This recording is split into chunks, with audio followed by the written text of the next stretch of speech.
안녕하세요. 반갑습니다. 오늘 본문의 말씀은 요셉이 가지고 있던 아주 깊은 상처를 드러냅니다. 어릴 적 믿었던 형들로부터 받았던 배신의 상처가 깊이 새겨져 있었지만 아무렇지도 않게 살아왔던, 누구에게도 말할 수 없었던 자신의 과거와 마주하면서 그 상처는 도드라졌습니다. 어찌 말할 수 있었겠습니까? 자신이 이렇게 노예로 오게 되었던 것이 형들이 자신을 돈으로 팔았다고 누구에게 말할 수 있었겠습니까? 다른 사람들에게 말해봤자 자기 얼굴에 침 뱉는 것 아닙니까?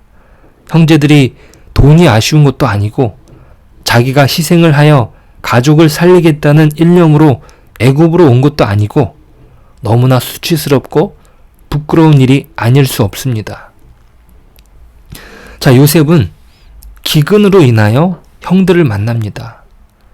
그들의 어떤 인간적인 계획 안에서는 없었던 일이에요. 또 요셉에게서도 어떤 형들을 만나겠다라고 하는 그 계획이 있었는지 잘 모르겠습니다.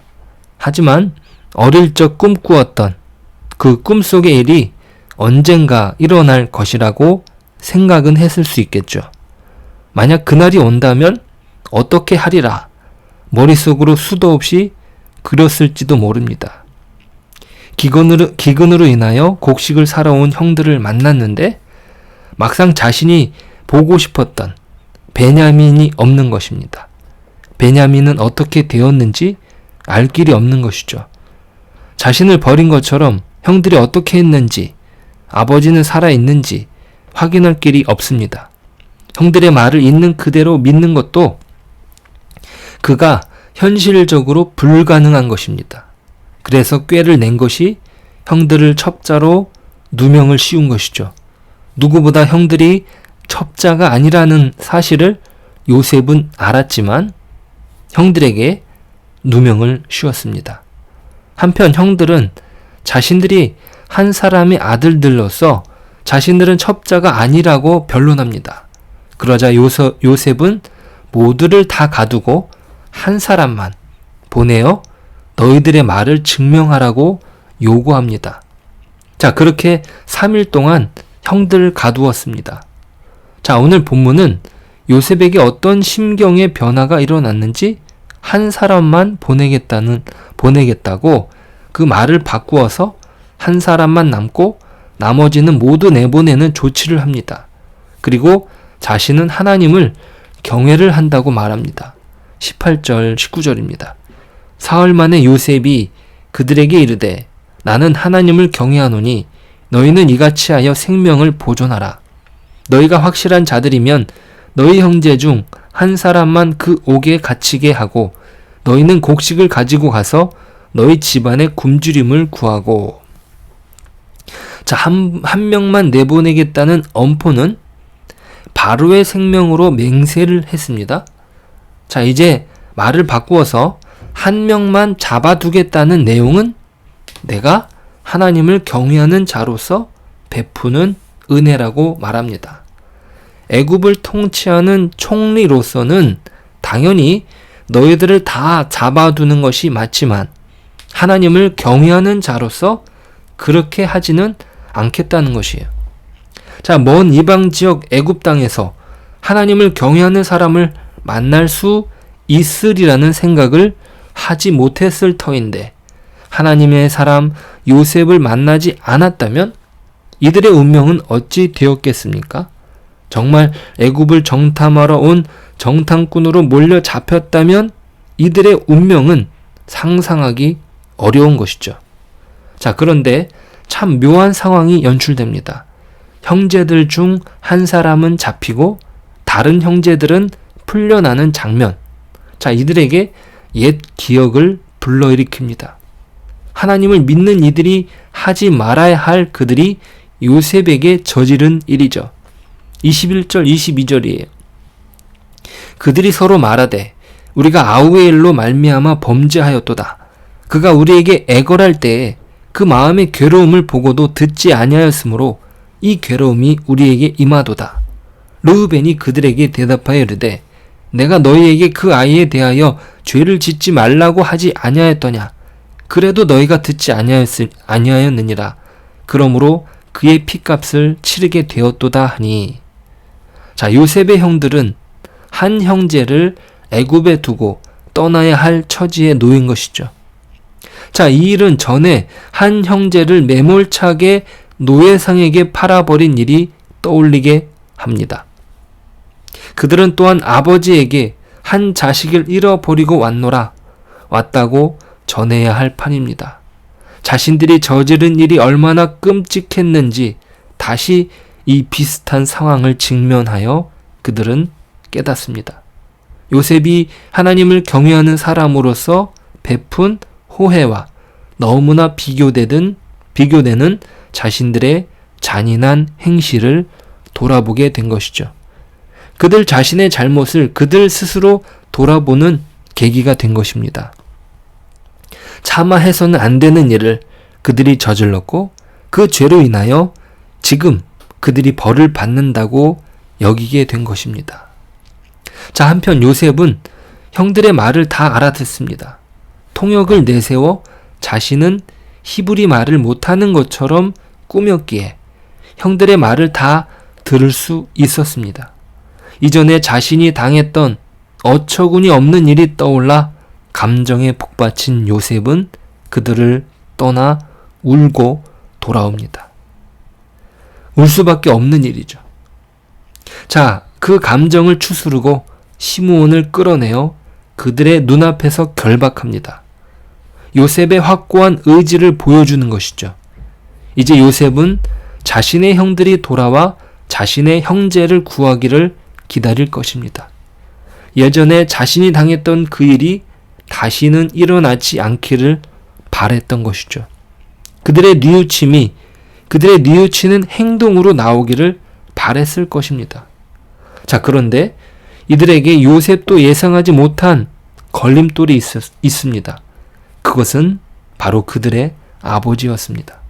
사실상 형제들의 잘못된 행동은 그들의 아버지의 편애로 말미암은 것 아닙니까?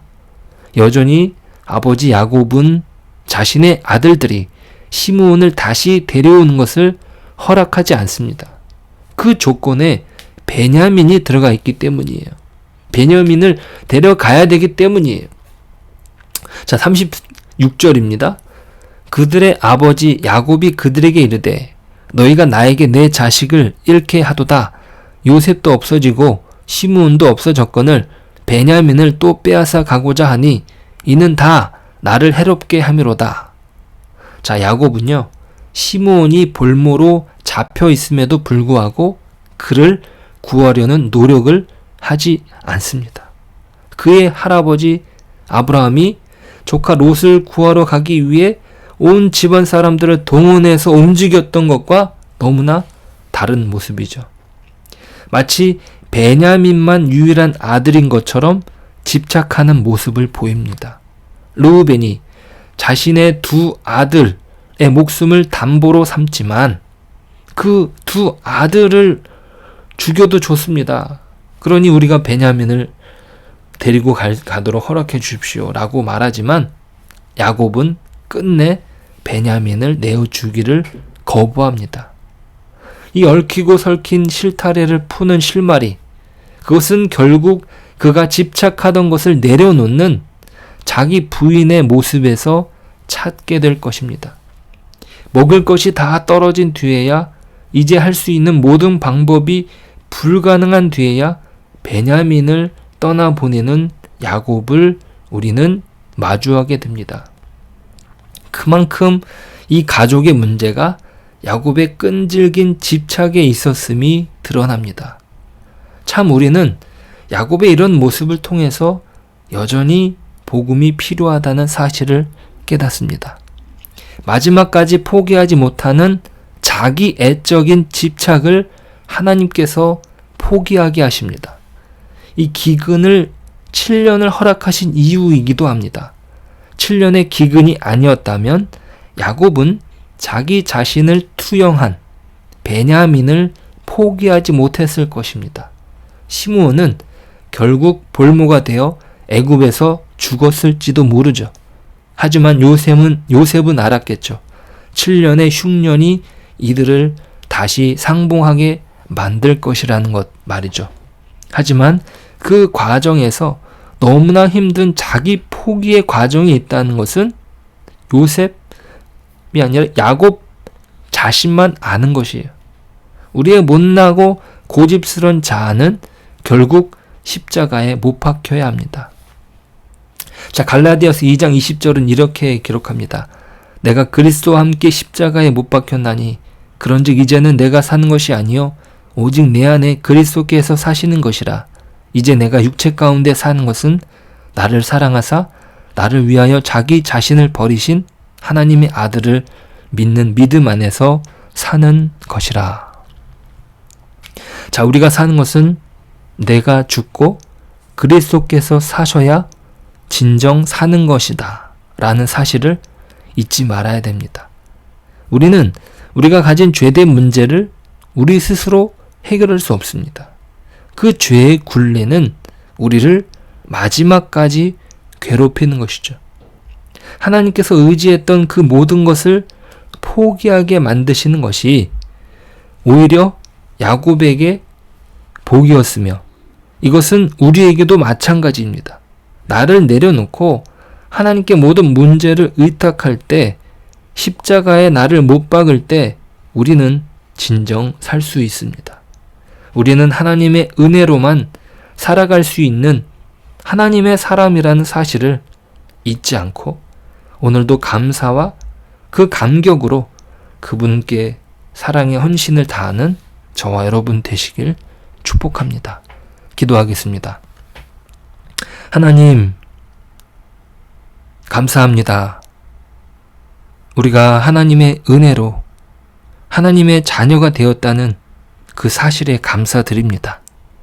하지만 우리에게 여전히 우리를 괴롭히고 있는, 우리가 집착하고 있는 그 죄의 문제가 우리를 괴롭히고 있다는 사실을 우리가 기억할 수 있도록 도와주십시오.